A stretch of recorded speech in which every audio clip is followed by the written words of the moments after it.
Quick content warning this week. It's kind of violent. There's more info on mythpodcast.com. This week on Myths and Legends, it's 2 stories from the collection titled Tale of Tales, which contains the original, very much R-rated versions of Sleeping Beauty, Cinderella, and others. Today are 2 of the most famous stories of that collection. First, we'll learn about the least favorable ingredient in your chopped basket, and on the second, we'll see how screaming pickup lines from your window at strangers who just want to be left alone might end badly. I know. Who would have thought? The creature this time is Batman. If Batman were 4 feet tall and much less picky about his dishes.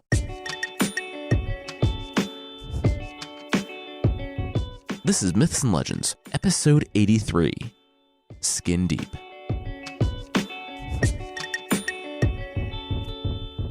This is a podcast where I tell stories from mythology and folklore. Some are incredibly popular stories you think you know, but with surprising origins. Others are stories you might not have heard, but really should.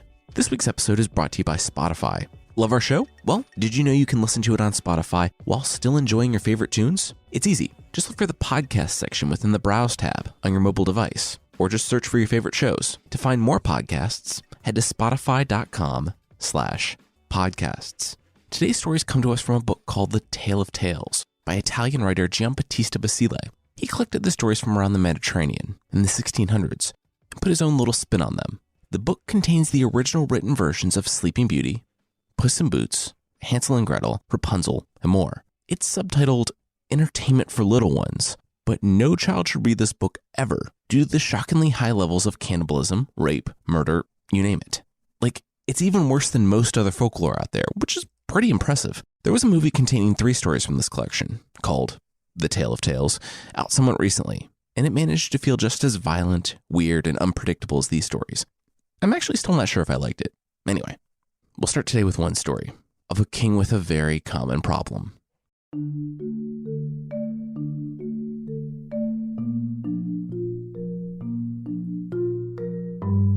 The king was a generous king, until he wasn't. You see, the only thing he wanted was a child. Every day he would ask his wife if she was pregnant yet, and every day she would shake her head. It was early on in his reign when he got an idea. Sure, he could pray for a child, but maybe it would help to grease God's palm a bit. And so he gave money to every person in need he could find. Far and wide, he became known for his generosity. So why wasn't God delivering on his half of the non-existent bargain? The king began to rail at God in his prayers, saying that couldn't God see how generous he was being? So why didn't God give him everything he prayed for, or even that one thing? If God had replied, I imagine he would have said, 1, yes, I can see how generous you're being, though does it really count as generosity if you expect something in return?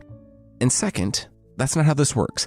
That's not how any of this works. Essentially, God did say that by continuing to not give this king a kid. The king, after years of generosity, took a hard left. He not only stopped giving to the poor, but he went to the tower, hammered the door shut, and shot at anyone who drew near with a crossbow.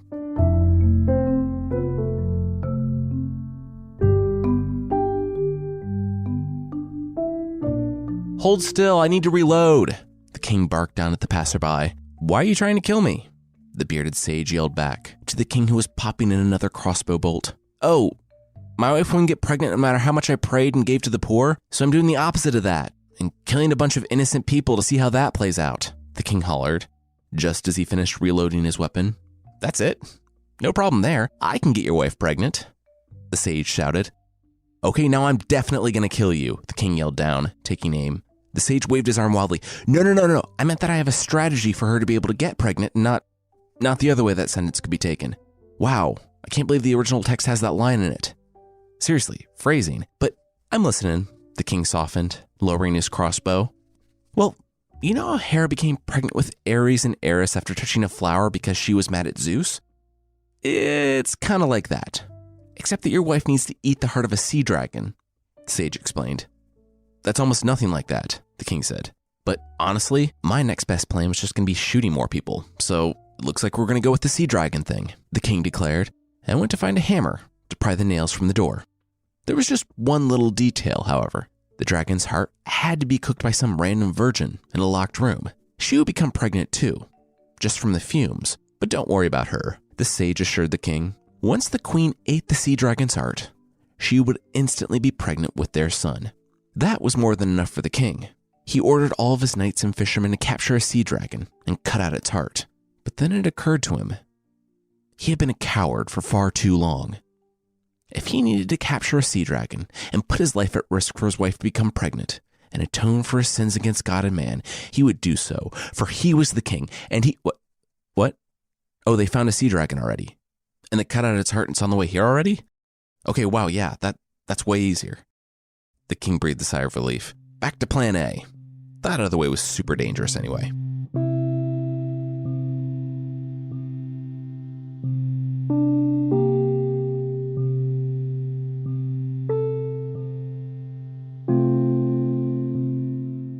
The king stared down at the new hire, standing timidly before the throne.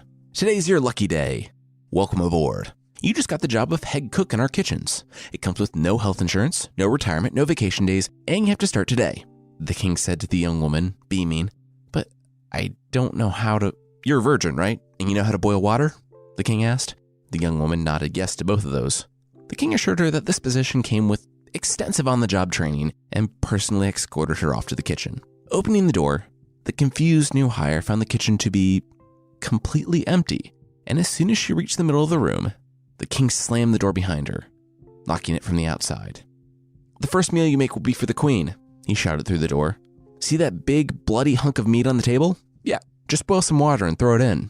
She turned to the giant, bloody heart, slumped there on the table in the cauldron full of boiling water. 15 minutes of struggling with a slimy, heavy organ, and she was able to ease it down into the water without getting splashed. As it turned out, getting splashed would be the absolute least of her worries. A thick smoke billowed instantly from the pot, and she coughed and choked on it. She rushed to the door, pounding and screaming for someone to let her out as the mysterious cloud overtook the room, ceiling to floor. But no one came. In her panic, the pain started. First, a knot formed in her stomach, but then it exploded, the mass growing heavier and heavier by the second, as her skin stretched and body grew, tearing through one trimester, then a second trimester, all in mere minutes. She screamed as she felt her new, very new, baby kicking for the first time.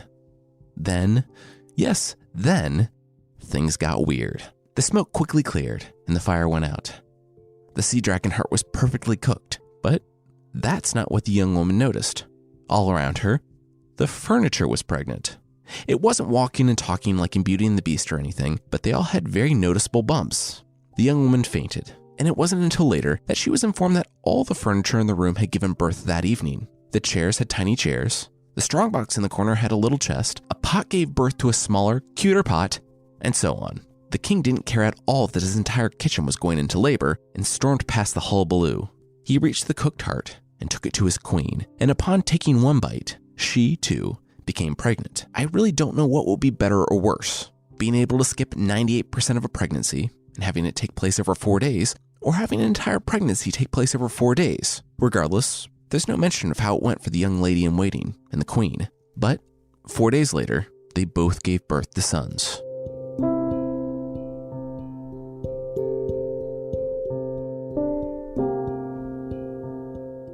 The prince was named Fonzo, and the son of the servant was named Canneloro. They never should have become friends. Fonzo was the future ruler, and Canneloro's mother was shamed after she became pregnant, yet the pair was drawn to each other. It could have been coincidence, or it could have been magic, because they were both born after a dragon's heart, or the smoke from a dragon's heart impregnated their mothers. Who's to say? Regardless, they became very, very close. They looked exactly alike, too, and when they found each other, they felt like they had found a missing piece of themselves. Ever since, the pair was inseparable. If you think that a queen might not want her son hanging around a child of a servant for aristocratic reasons, well, so did I. However, the story actually states why the queen hated Canneloro, and it's much weirder. The queen hated Canneloro because Fonzo, the prince, loved the boy more than he loved his mom. I haven't been able to find any academic exploration into that jealousy, and I definitely get some uncomfortable vibes from it, but there it is. One morning, Canneloro was in his humble shack. He was crafting bullets for a hunting trip with Fonzo, and had just brought the molten lead to the right temperature when there was a commotion outside. As he rose to investigate, a large man burst through the door. He inspected the room and pushed Canneloro into a corner. The young man stood in shock as the man ducked out of the shack, and the queen herself entered immediately afterward. For all of Fonzo's talk of her, Canneloro had never actually seen the queen. The woman stood in a way that consumed the whole room around her, and she took everything in, devouring it and being repulsed by it all at once. This was how her son chose to spend his time? Here? She asked about Fonzo. He didn't return home the previous night. Was he here? He wasn't, but he had stayed the night in the shack. Fonzo talked a lot about his mother, and in just a few moments alone with her, Canneloro could see why he disliked her so much. Canneloro shook his head. Fonzo wasn't here. The queen gave a succinct, before continuing to explore the room. It was a small room, which made for a short trip, and she stopped when she found a pot of boiling lead on the fire. Her soft hand grazed the handle, and she looked at Canneloro, who immediately guessed what she was thinking. He didn't even have time to mouth a no before the queen gripped the pot and flung the molten lead at Canneloro. At the first and last possible moment, he dove to the ground, but a chunk of metal still splashed in his forehead, just above his eyebrow. The noise of his screams brought the guards pouring into the shack. They looked down at Canneloro, who writhed in pain on the floor, and sneered. The queen let the pot clang to the ground, without as much of a glance in Canneloro's direction, as he gripped his head, wailing. The queen thought hopefully that it would kill him, but if it didn't, maybe he would think twice about spending time with Fonzo. Canneloro crawled to a water bucket outside after they left and splashed it on his head. Even after nearly a half hour in the water, it still felt like the hot lead was eating away his forehead. He gritted his teeth and cursed the queen as he felt the deep burn and the scar that was already forming. He grabbed a hat just before Fonzo arrived. He said good afternoon to Fonzo and announced that even though they were planning on going hunting today, instead he's leaving town forever. Canneloro refused to go into detail and didn't show Fonzo the massive burn on his forehead. The queen, in her attempt to murder him, had made it very clear that he was no longer welcome here. If she would go so far as to burn him herself, then Canneloro could almost expect a visitor tonight with a knife to finish the job. He didn't tell Fonzo because, after all, what could Fonzo do? Well, he knew what Fonzo would do. It was what he would do. Fonzo would kill his mother. Canneloro knew Fonzo loved him, and since he loved Fonzo, he didn't want the young man throwing his life away on account of him. His decision was final, he told Fonzo. Canneloro's mom had received a severance pay, of sorts, when her employment in the castle was terminated after one day of work, in the form of all the babies of all the furniture that had given birth. Among these acquired items was a suit of armor and a sword. Fonzo saw that he couldn't stop Canneloro from leaving, but begged for a way to know if he was okay. Canneloro had just the thing. He went outside and stabbed the ground next to a tree, and a spring bubbled to the surface. He told Fonzo that as long as the spring was clear, he, Canneloro, was in the clear. Haha. If it was muddy, things were not going well for him. And if it dried up altogether, well, he would be dead. Canneloro hit the ground again, and a myrtle bush popped up. He told Fonzo that when it was green, he was healthy. If it was withered, he was withered, and if it died, he was dead. Fonzo stood there, confused. This is some pretty intense foreshadowing, right? People don't make redundant magical status checks to tell if they're dead or alive if everything's going to go well for their life. Canneloro pulled down his hat and dodged the question. He said goodbye to his friend, the guy he loved like a brother, and left town forever. Canneloro rode and rode and had many adventures, and also diarrhea. So much diarrhea. So much diarrhea. I'm not joking about that. It's in the original text. That's the fun thing about Basile. He doesn't shy away from the indecorous details of everyday life. But really, I imagine traveling in a world with a lot of untreated water would lead to a lot of diarrhea. In addition to dysentery, fun intrigue followed the newly minted knight on his journeys. He entered into fights with coachmen and thieves.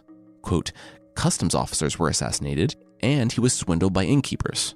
All the while, he missed his home in Fonzo. One day, Canneloro arrived at a kingdom where the king had promised the princess to a knight who could win his tournament. Canneloro considered his armor and sword and shrugged.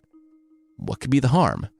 Except all the harm in fighting actual trained knights with actual sharp swords. Well, somehow, despite having no training or skill at all, Canneloro won the tournament. I guess having a dad that smoked from a cooked dragonheart is good for something.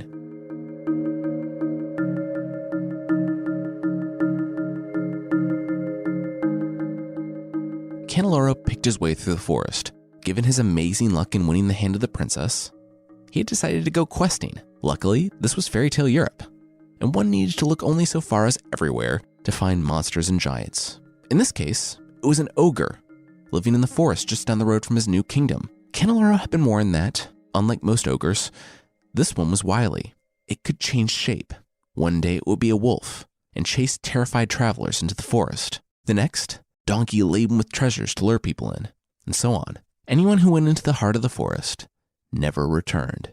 Hearing this, Candeloro decided to test his luck. He set out that morning to hunt the ogre with 2 hounds, picking his way through the stifling, suffocatingly dense forest. Then, he saw something up ahead. It was a beautiful white doe, and it seemed to glow in the darkness of the forest. His people had warned him that the ogre could change into anything, but surely anything couldn't include a deer. Candeloro bounded off after it, into the dark heart of the forest. The dark heart of the forest was, well, weird. After a few minutes of pursuit, he had lost the doe and found himself drenched by rain and pummeled by hailstones. The center of the forest provided respite from the rain and hail, but now snow covered the ground. Frigid air began to creep in and suck the warmth from Candeloro's wet clothes. He looked down at the dogs, both beaten and cold. They wouldn't be able to survive out in the hail again. It was July, so he hadn't come prepared for snow. Not too far ahead stood a rough, wooden door leading into a cave house. Candeloro drew his sword. Even if there was an ogre inside, he faced better odds against a monster than the cold and rain. On a standard 3 count, he kicked in the door to find a nice little ogre apartment. There was food and a small fire roaring. His dogs ran in and rolled on the ground, warming themselves. With his hand on his sword and a lot of anxiety, he checked some of the smaller rooms in the cave, but found them also empty. That was when he heard his hounds barking. He rushed to the main room to see, at the door that he had left open, the doe. "Oh, hey, so I know you were chasing me, but I'm really cold. Mind if I trot in and sit by the fire for a bit?" the doe asked. Candeloro said that he didn't mind. She could come in. The doe took a step, but paused. "Okay, but how do I know you won't kill me, like you were trying to do 10 minutes ago?" Candeloro smiled. Because I'm the hero of the story and an honorable guy? Duh." The doe hesitated. "But that doesn't really preclude you from..." "You know what? I believe you. But as a show of good faith, why don't you tie up the dogs and put your sword on the counter over there?" "Fair?" Candeloro nodded and obliged, then motioned the deer into the room. "Thanks, and also I'm an ogre. Why'd you do any of that? I was a talking doe. You don't trust talking animals in the home of an ogre people told you could turn into talking animals. That was not a good decision. Anyway, good talk," the ogre said, changing back into his giant ogre form and grabbing Candeloro with one hand. He dragged him back to one of the chambers. "The funny thing, I'm not even hungry," the ogre said. "I ate a family earlier today, but, waste not." He moved a stone wall aside and flung Candeloro hard into one of the rooms and rolled the rock back over the opening. Blood dropped down and stung Candeloro's eyes, and as he lost consciousness from his head wound, he heard his hounds yip before all fell silent in the other room.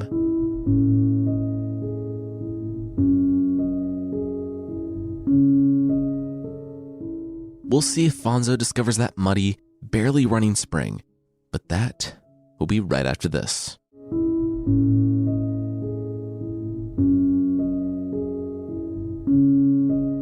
It wasn't until later on that afternoon that Fonzo passed the fountain and bush Candeloro had made before his departure. Except today, it took him a while to find them. The fountain was muddy and barely there, and the bush wilted and dying. Immediately the prince rushed to the stables to fetch his fastest horse. He dressed, and in less than an hour after his shocking discovery, he was galloping away, alone, to rescue his Candeloro. Fonzo rode and rode.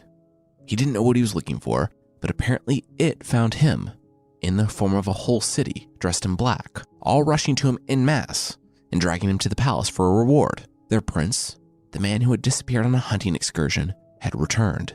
It was an awkward night for Fonzo. Candeloro's wife demanded he sleep in the same bed as her. They were husband and wife after all. He put his sword in between them and muttered that he had made a pledge of chastity recently or something, and at first light, he was on the road, heading out into the forest. Fonzo didn't turn back at the sight of rain, and the hail didn't faze him. His feet crunched on the snow, and he arrived at the center of the forest. He saw the ogre's house narrowed his eyes, and kicked down the door to find that it was empty. He heard a muffled shouting from the back room and ran to find a large stone wedged over a doorway. He kicked and beat at the boulder, but it wouldn't budge. Fonzo searched the room frantically until he found a piece of wood large enough to use as a wedge. At last, the stone began to move. On the other side, he saw Canneloro grinning and happily chatting it up with a group of new friends. Canneloro was alive. In fact, he had been in prison with a few other people who had also wandered into the forest over the past few weeks, and they were having kind of a good time, talking and hanging out and eating the stuff growing at the back of the cave. And if it hadn't been for the whole waiting to be eaten by an ogre part, their captivity would have been a pretty relaxing experience. The ogre apparently had the habit, as a lot of us do, of eating food out and not using his groceries at home. Fonzo urgently told Canneloro that he had come to rescue him and that they needed to leave now. The group gathered up their things and they left. Walking out through the cave, Fonzo and Canneloro led the group, swords in hand, ready to take on the world as long as they were together.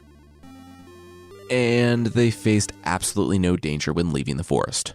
20 minutes later, the group stood on the edge of the forest, taking in the vastness of Canneloro's new kingdom. Little did they know, the ogre had suffered a heart attack and died out in the forest while trying to trick more people to come to his house. Turns out eating humans wasn't very heart healthy.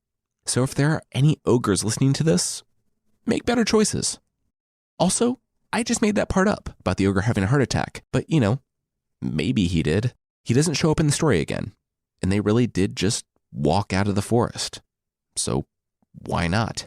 The group returned to the palace, and because of the scar, the court recognized Canneloro instantly as Fonzo watched, happy for his friend. The two parted ways, and when Fonzo returned to the kingdom, he told Canneloro's mom where he was, and the servant went on to her son's kingdom, where she became the mother of a prince, who later became the king, and everyone lived happily ever after.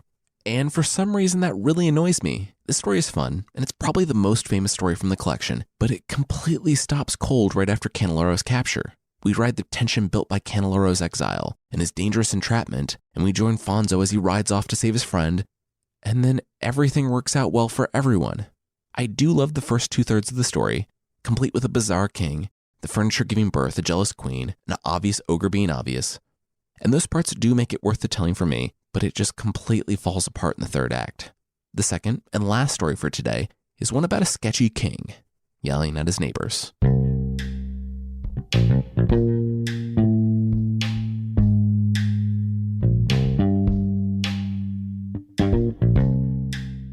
For some reason, a whole morning's worth of ceaseless catcalls from his tower to the woman who lived across the street wasn't working. King of Strong Fortress, and yeah, that's his name, no definite articles, just King of Strong Fortress, or KSF as I'm going to call him, was really into the women who lived across the street.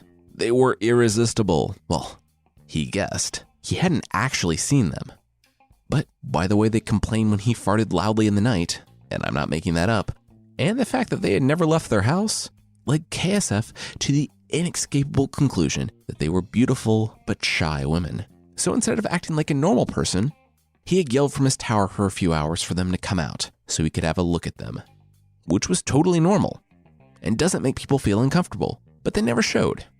And they didn't say or do anything for days. Then, one morning, as the king was trying out some new lines, he heard two sweet voices calling out from the home across the street. The voices told the king all they could offer was to show him a little finger through the door in 8 days' time. KSF silently pumped his fists in the air. He was a general, a conqueror. He knew fortresses were taken foot by foot. It was seeing one little finger in 1 week, but it was one finger more than last week. It was a victory. He agreed, and the women inside the house giggled. After an uncomfortably long time kissing a stranger's finger, while the stranger remained hidden behind the door, the king announced that he'd like to take their relationship to the next level. He'd like to kiss her whole hand. A woman laughed behind the door. He could kiss more than that. Tonight, in his bedchamber. The king's jaw dropped. Yes. On one condition, the woman added quickly. The king replied, anything. She told him that he had to blow out all the candles and allow her to enter in complete darkness. He shrugged. No way this could go hilariously wrong. They agreed, and the giddy king danced all the way back to his strong fortress. The rest of the day seemed to drag on forever. KSF was so excited for nightfall that he could barely think about anything else. Granted, he spent most of his days hitting on strangers from the walls of his fortress, so it's not like he had a full calendar. As night fell, all the candles and fires were put out. Leading up to the king's bedroom, he sat on his bed, waiting until he felt a soft hand come to rest on his own. He would know that finger anywhere.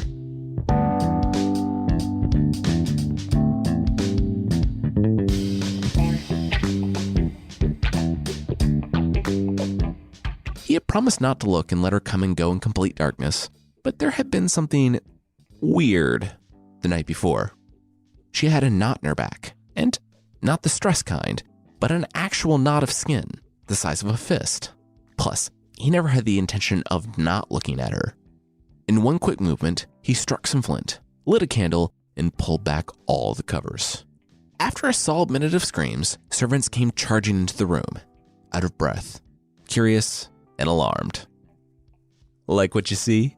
the incredibly old woman sneered from the king's bed, her smile revealing just a few remaining black teeth. No, that's what the screaming was about," the king barked. He turned to his servants. "I thought I was going to gobble up a milk calf, and instead I find myself with a buffalo placenta," he said, in a direct quote from Basile. "Ew, wait, are either of those good?" the servants said. "He wanted it," the old woman assured the servants. Sitting up in bed, she said that he had been annoying them with his advances for weeks. She reached behind herself and tugged at something. In an effort to hide her wrinkles for KFSF's embrace, her sister had balled up the excess skin behind her back and tied them off in the first non-invasive body lift ever. The result was an effective but really uncomfortable ball of old wrinkled skin. She undid it, and her skin flopped into place. She said that everyone had heard the old sayings that an old chicken makes for good broth, and that you shouldn't leave the old road for the new. Now the king knew the meaning of those words. Intimately, the woman winked. The king told his servants that she was obviously a witch. She shook her head, though. Nope. She said that she was just the old lady who lived across the street, who tricked him hard. Deal with it. And that was the last straw. The king wanted this woman out of his bedroom, out of his fortress as quickly as possible. The servants rushed to surround the bed and began grabbing the woman's arms. But the king shook his head. "As quickly as possible," he repeated, pointing to the window. The elderly woman had just enough time to mutter an, "Oh, come on," before the servants picked her up and flung her bodily from the fortress, sending her careening into the forest below.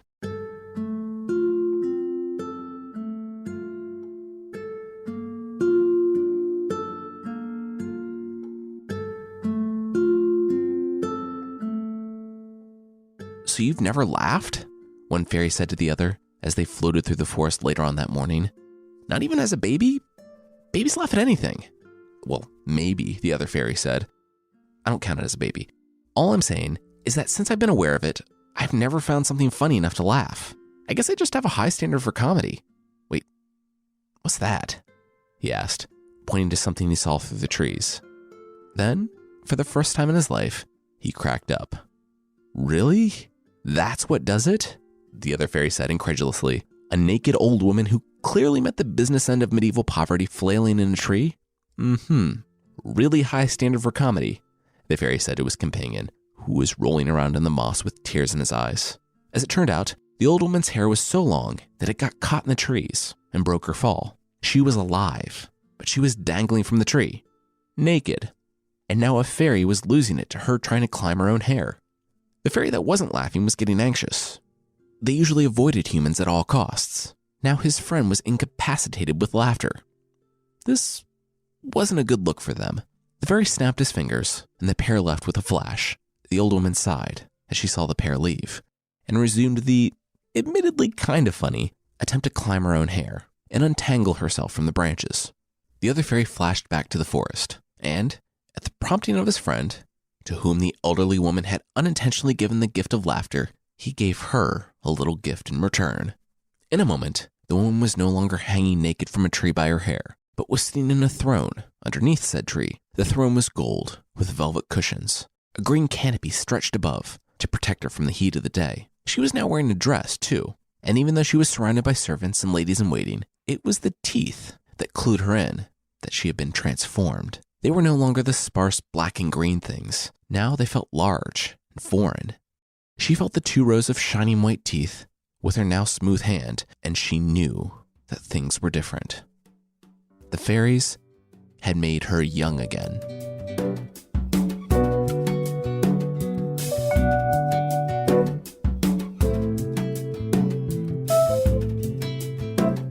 KSF rubbed his face as he shuffled toward the window. He couldn't even look at his servants, and he kept trying to put last night out of his mind. Still, it wasn't the first time one of his guests had been thrown out the window, and it probably wouldn't be the last. He should really get a better handle on his life and start making better choices. And hello, good-looking 15-year-old in the woods. He looked down from his tower and at the girl, sitting on a throne in the forest, surrounded by servants. Using the same amazing judgment that had led to an elderly woman being thrown out of his window mere hours earlier, the king put on some shoes and ran down the stairs of the strong fortress. Now the woman, teenager person, while angry with the king for calling her ugly and throwing her out of a window, wasn't impractical. She may now be a beautiful teenager, but that didn't mean that she wouldn't have to return to the exact same hovel she had left the night before. She was surprised to see the king, but not surprised when he didn't seem to recognize her. How could he? He also seemed completely unconcerned that he had dropped a woman to die in that exact spot hours ago. He ran to her, reciting poetry and talking about how his heart was going to burst if he didn't marry her. Those were all lines that she had heard before, shouted at her and her sister from the fortress. Now, though, it was different. Now, she didn't have to hide. She could be queen. She accepted his marriage proposal on the spot, and the pair made their way back to the fortress. The mysterious young woman only had one family member, and the old woman ended up being very hard to find. It must have been her grandmother or great-grandmother by her age, but the young woman had the older one sit right next to her at the wedding feast. The elder sister knew as soon as she saw the young woman. They had grown up together, and though it had been over a half-century since she had seen her sister that young, she knew who the girl was. She couldn't believe it. She sat next to her sister, young and beautiful, and now the queen. They had drawn lots the night she left to be with the king. It was a joke. Now she had been given everything. How did you do it, sister? The older sister asked. Do what? The younger replied, her mouth smiling but her eyes serious, telling her sister that they would talk about this later. And why would you call me sister? You're so much older. I'm 1 year older. You look just like me when you left, and now... Grandma, the younger sister interrupted. You need to stop. We can talk about this later. What's she talking about? The king asked, offhandedly, taking a side glance at the older sister, then a much longer look. Why did she look so familiar? She doesn't mean anything, the younger sister replied. I want to know what you did, the older sister hissed angrily. We can talk about it later, the younger sister said, adding that she just had to marry the king and then they would have everything. Not just money, but security. Power, the older sister corrected her. She, the younger sister, would have everything. The older sister just had her age and their hovel across the street. The king's ears pricked up when he heard mention of the place across the street. What did you do? The older sister demanded. Tell me now, or I'll tell everyone what you are. I skinned myself. What do you think? The sister whispered. Now shut up or you'll get us both in trouble. Skinned yourself? Oh my gosh. That happened? The older sister said, looking the younger up and down. Yeah, sure. She who wants to appear beautiful must suffer. You've heard the phrase, the younger sister whispered to the other, who just sat there, stunned. The king, in and out and not really paying attention to that conversation, was bored and left to go mingle. The younger sister waited until he was beyond earshot before turning to the older, saying, Okay, so I was in the... But the older sister was gone. The younger sister searched the crowd around the main table. But she didn't see the woman who she had spent her entire life with. She got up and called her name. But by the time she had pushed past the people congratulating her, the street outside was empty. Her sister was gone.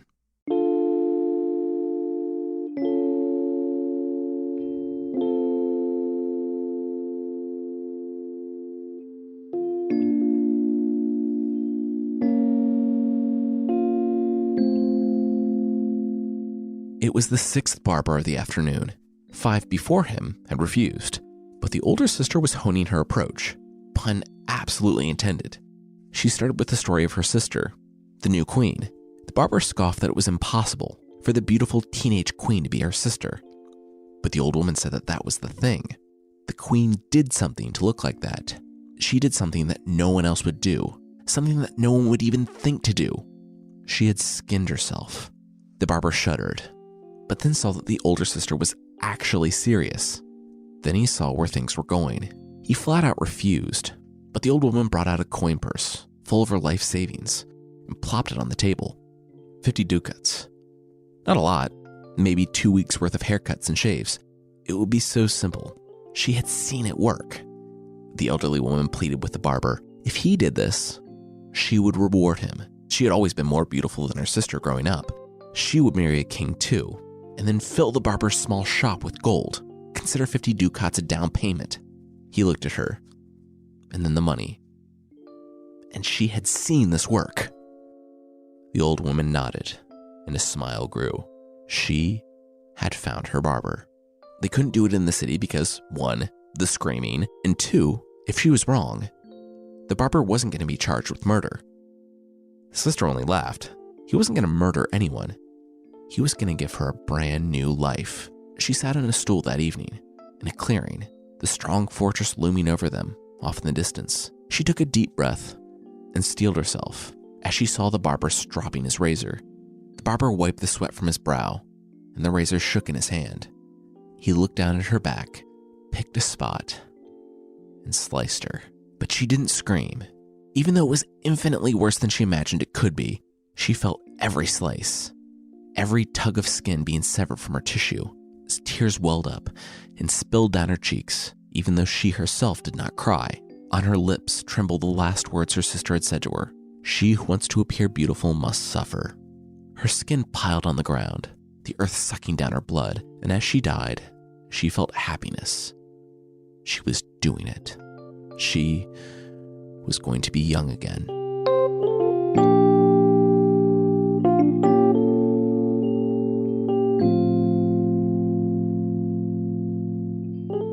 Ostensibly, the moral behind that shockingly bloody ending is envy destroys itself, which, okay, there are lessons buried in the story about not going to dangerous lengths for beauty, and that words have meaning and you shouldn't utter them carelessly, but I don't know that's what Basile was trying to get across. Notice, too, how there's no criticism of any royalty in the story. The queen of the first story burned Candeloro with hot liquid, and the king in the second threw an old woman out of a window, but neither encountered grim-style justice.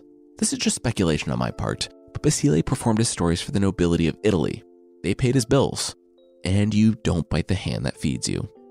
I made a mistake last week when I mentioned next week's episode. So next week, we're doing the 3 Little Pigs and Goldilocks and the 3 Bears. I had kind of too much fun with it, and I think it shows. Also, more myth podcasts, so check it out. Have you listened to our newest podcast yet? It's called Fictional, and it's really similar to Myths and Legends, except we cover stories from all over fiction, not just myths and legends. We finished up the story of the Inferno this week, and next week, we're starting in on the Time Machine. And yes, I make Doctor Who references. Find it by searching for Fictional wherever you get your podcasts, and on Apple Podcasts at apple.fictional.fm, and now on Spotify too, on spotify.fictional.fm.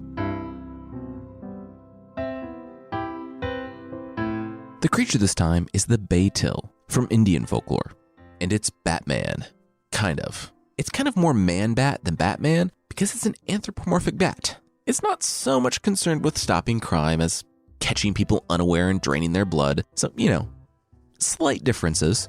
They max out between 4 and 7 feet tall and feature a stubby little tail. It's a kind of Batman, except unlike the Dark Knight, this Batman cranks the intensity of his dark themes up to 11. His favorite beverage, for example, is human blood, and his mug of choice is a hollowed out human skull. Far be it from me to tell Batman how to do his job. I mean, the bat ears, the cowl, and the cape are one thing, but if he started chatting it up with villains while sipping human blood from his skull cup, Gotham would be crime-free by the end of the month. The Bay-Till is supposed to save human flesh for sacrifices, but he does like to treat himself to a snack here and there, and he sleeps upside down in the trees outside cemeteries because what Batman who's also a vampire doesn't do that? They aren't mindless monsters though. So once they get their fill of human blood, they like to talk to people, check out the latest gossip, and just see what's going on in town. They are self-aware enough not to go in their vampire form. That would be weird. But since all human forms are the same, they'll just swing on over to the graveyard and pop into a corpse for an hour or two, shuffling into town like that guy from Men in Black. They'll try to be all chummy and chat it up talking about human stuff, like how amazing our blood tastes. If you run into a Baytail, well, run. His skin, stretched tight over his bones until he has his morning blood, is stronger than iron. So there's really no fighting back if he catches you and wants to turn your head into his newest mug. That's it for this week. The theme song is by the band Broke for Free, and the Creature of the Week music is by Steve Combs. And there are links to other music in the show notes. Today's episode was written by me, Jason Weiser, and produced by Carissa Weiser. Thank you so much for listening, and I'll see you next time.